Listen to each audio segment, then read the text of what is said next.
Hi, welcome to She Thrives Future Aligned. I have my dear friend here, Mel Larson, who is a behavioral nutritionist, and we're going to be talking about navigating the connection between gut health and anxiety and how profound an area that is in your healing and especially for women. In this podcast session, it's designed to get to the heart of the issue in a way that is both informative, direct, and honoring of the individual's experience and giving some emotional and physical solutions to anxiety and gut issues. As we know, the brain creates that anxiety and sends it down into the body, and then we have situations in our gut. Is that right, Melanie? Absolutely. And Melanie has over 30 years of experience in her field of nutrition, and we want to learn more from her. She is an expert in her field. So we're going to talk about what is the core connection between the gut and the brain, and how does anxiety physically show up in a woman's digestive system? Wow, that's a big question. And there's a lot to be unpacked here, but I think I'll try to keep it somewhat concise. There's a huge connection between the brain and the gut, and it's called the gut brain axis. And it is a connection between our central nervous system and our enteric nervous system. And our enteric nervous system is not a system that we've learned about in general anatomy and physiology. It's really the nervous system that is going on inside of our gut, which has also been called our second brain. Mm-hmm. Our vagus nerve is a nerve that comes from our brain down into our torso, and it has an incredible regulatory effect on the gut. It really is what's responsible for all those sort of like processes that we don't even really feel going on. It's like our salivation and our motility of our food once it gets into our gut, all the way through our elimination. And in addition to that, our brain sends signals to the gut, letting us know when we're hungry, and when actually, I take that back, the gut sends signals to our brain on the other end of things, letting us know when we're hungry, when we're full, or when we have any kind of digestive pain. Our endocrine system, which is really responsible for all of our hormones, has a huge impact on the sensations of feeling full or feeling hungry. And the brain releases hormones that support gut motility, as I was mentioning earlier. Our immune system is basically 70% of it is based on how healthy our gut is. And so we're always checking in with ourselves, in the sense that our gut, if it's inflamed, is going to have a huge impact on how we feel, whether it's physical or emotional. And then our microbiome in general is responsible for production of our neurotransmitters. 90% of our serotonin, which is our feel-good hormone, has its origins in our gut. And if our microbiome is out of balance, then we're going to have deficiencies and inefficiencies in the way that those neurotransmitters work. Okay, that was a lot of information, Yes. Doctor. And she's not a doctor. Not a doctor. But doesn't that sound like she is a doctor? So I just want to make it a little more simple, because you talked about some big words, but we also are coming from my realm as a healer for anxiety. I know that when we feel anxious, right, we can first feel it in our stomach, and then it can come up to the chest. But also there's that correlation with childhood trauma. And I remember being in situations where, my gut ached, and it wasn't necessarily that there was something wrong in there, but I had suppressed all the emotions, and my stomach was basically yelling out, this doesn't feel good. It's not safe. It's not, run, right? And it just felt like something had grabbed my intestines and was turning it. What's that movie with Mel Gibson? Braveheart, right? Where they literally are gutting him. That's what it felt like, right? So your guts are telling you to go, freedom, get out of here, get out of here, get out of here. So just wanted to also say that when we push our emotions down, our brain gut on top of all of the systems and the science and the biology that you've talked about, and our hormones as women are playing a role. So I'd love to speak a little bit to that, if that's okay. Most people hold their stress and their anxiety in their muscles. And sometimes it's your shoulder, sometimes it's your lower back. But our digestive system is one big muscle. And it's probably the most long connection of muscles in our body, from our tongue to our jaws to our esophagus, through our intestines, all the way through our elimination. There's just one big muscular contraction. There's several different layers of muscles that are constantly contracting. When you go through childhood trauma, it's very common that stress is internalized in that area of the digestive system. And so there's so much science behind this also. If you are interested, you can go look at Adverse Childhood Experiences questionnaire to sort of see what your score is on that, because it is almost subconscious, but it is learned and it's stored. And until you access ways to heal that, it's going to present itself in terms of anxiety, depression, and it really does happen right here. There's a reason. It's the head, the heart, the gut. We're all in like one plane of existence. Right.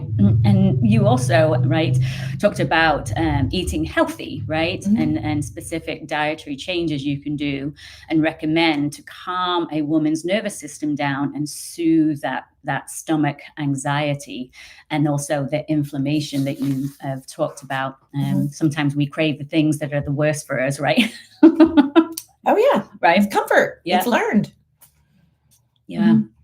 And in terms of my approach around supporting women with anxiety and helping to rebalance the gut microbiome, which is a beautiful balance between healthy bacteria and not so healthy bacteria. Both exist, because we've got bacteria that digest all the toxins and breakdown of our food and our substances that we're eliminating.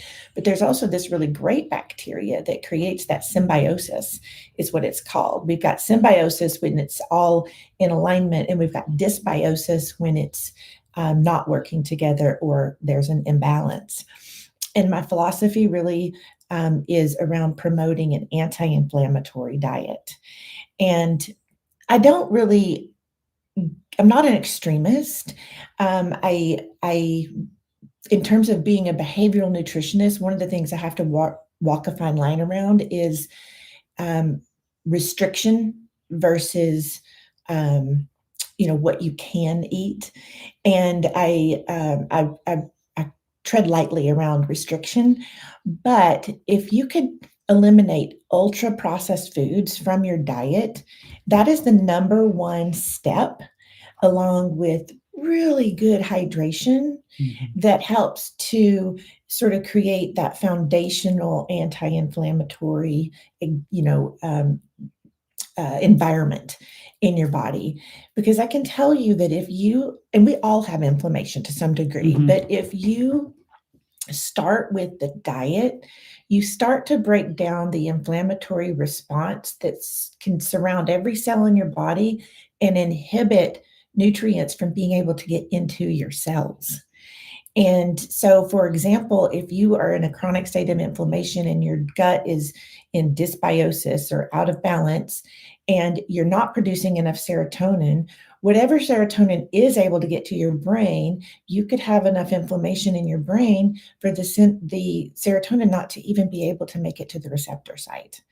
So it is really important to start with the anti-inflammatory basis, and that's basically 75% of your plate: vegetables, fruits, legumes, nuts, seeds, whole grains. And that's another topic that I have a lot of passion about. We'll be talking about that in another Mhm. another show for sure. And you also informed me the other day, because I live a pretty lean life just as an athlete dancer. But you talked about the importance of including carbohydrates, and I've been gluten free for the last 15 years, and you actually changed my mind on that because you're brilliant. Well, you can still be gluten free. Yeah. And which I will say, there are so many people, especially women, that have a gluten sensitivity. You don't have to be diagnosed with celiac disease to have an inflammatory response to gluten. And I actually really do believe that we can do great without gluten, but that does not mean that you eliminate carbohydrates or complex carbohydrates. Carbohydrates have insoluble fiber, which actually feed the good bacteria in your gut. And also, carbohydrates promote serotonin production. So when we eliminate carbohydrates, which is the bandwagon that most people are on, we've got keto, we've got paleo, we've got just carbs are bad. When we eliminate that, we tend to run more anxious. So it's very important to have complex carbohydrates to both calm your central nervous system and to feed the good bacteria in your gut. Right. That is huge. It really is. Because there's a misconception that we're all running on. And you can get your so when I say gluten, you can do without gluten. You still need things like, I love quinoa and I love amaranth and I love farro. And of course, our legumes are complex carbohydrates as well. But there's so much to explore in terms of gluten-free complex carbohydrate options. Right. And that's probably another episode. Right. Yes. Well, that was an introduction to the wealth and breadth and brilliance of Mel Larson, who is a dear friend and a colleague in the realm of health for women. And you also work with adults, women, men and women, right? Do you work with children? I work with children along with parents. That's right. Yeah. It's really important to be a team. Yes, always. And so just kind of switching it up a little bit, because we will have Mel back many, many more times, because we talked about some of maybe the roles and lifestyles that also encompass, stress and sleep, that play into the gut anxiety connection. But I think, we can talk to that. Do you want to talk to that, or would that be another potential series? Because there's so much to unpack that I really want it to be. Well, I'd love to talk a little bit about the things that actually increase your anxiety levels in a diet. Yeah. Let's do it. So I know not everybody's going to want to hear the things that I'm going to say, but the three main things that really enhance anxiety or make it more profound are caffeine, alcohol, and processed sugar, which are our sort of luxury comfort substances, right? Yeah. And again, I'm not an extremist, but if you can really pick and choose when you are going to use these things and know that they are probably going to exacerbate anxiety, or you're not going to feel your best self when you do choose to eat these things, then you can, that's a start. As I don't get me wrong, I love my coffee every morning. And, a cup or two of coffee is not really the level of caffeine that's going to perpetuate anxiety for most people. Some people are very sensitive to it. And just being aware of maybe not having it after lunch, moving into your latter part of your day. And with alcohol, it's moderation. It's moderation, and it's making your choices wisely. And really, some people do really well with not drinking during the week and then having a little bit on the weekends. Sometimes when they have a little bit on the weekends, they realize how much worse they feel than when they don't have it. So it even has somewhat of a behavioral effect on their choice over the weekend. But those are the things that are going to take you up a notch in terms of your anxiety. Mm-hmm. And I'd love to talk a little bit about some of the specific nutrients that really help to keep the anxiety in check. Yeah. I really am a very strong believer in omega-3 fatty acids. And if you're not a fish eater, do the supplement.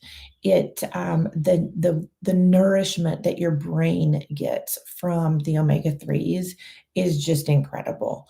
Every one of our cells in our body is made of a lipid bilayer. If you can imagine 2 layers of fat, good fat. And in order for our nutrients and our neurotransmitters and everything to get in and out of the cells and do their jobs, they have to be able to get through that little greasy layer of fat.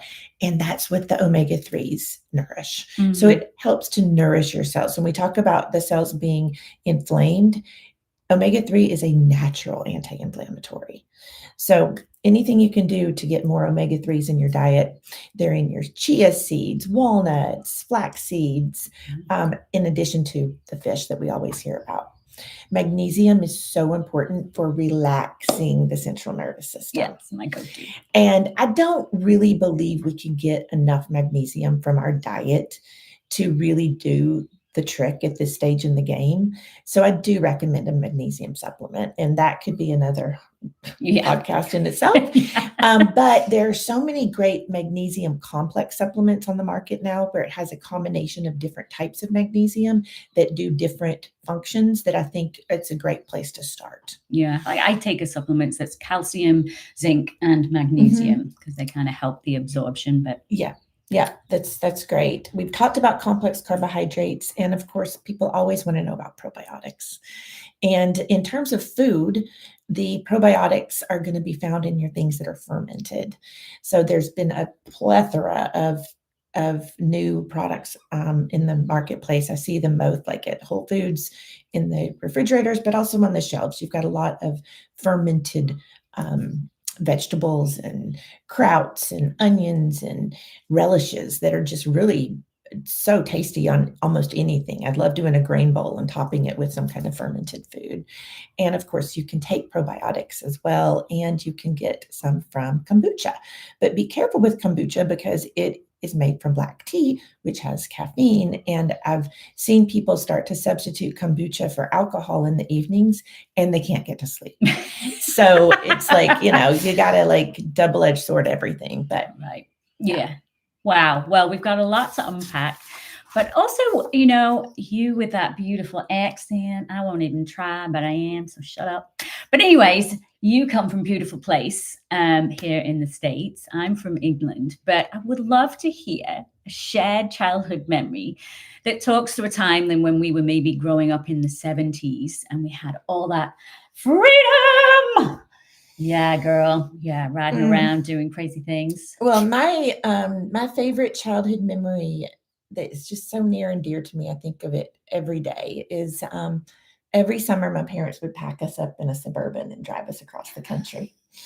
And I mean, they packed us up in a Suburban. We took all the rows of seats out, threw in our sleeping bags and our toys, and they threw us in the back of the car and we drove. And it was just amazing to be able to have the privilege and the experience of seeing the country. And it was planned, but it was also spontaneous. Like we didn't always know where we were going to spend the night. And we knew what our final destination was and when we'd be turning around. But it was always an adventure. We went to presidential museums and the St. Louis Arch and Mount Rushmore and amazing places out in Wyoming and Colorado. And I just the funniest part of it was my parents would take turn driving. And my mom was back when they had CBs, that's how the truckers talk to each other, And I just remember they gave my mom the handle, the Beaver and the Silver Suburban. And so the Beaver and the Silver Suburban. Yeah. Did she think that was a compliment? I don't know what she thought, but we all thought it was funny. And she'd be on that CB. They'd be checking to see where the police were hanging so that we could slow down. Was it 1040? Yep. 10-4. 10-4. 10-4. Oh my goodness. Yes. CBs. What would our handle be? Mel. Mel. Mel. What? Moving with Mel. Moving with Mel. Yeah. Okay. Mine would be grooving with Trashley. I love it. So don't put any trash in your system. Don't put any trash in your system. Keep moving. Keep moving. Flush it out. And we will be back with another episode soon. Much love to you, Mel. Thank you so much. And we will see you soon. Girl.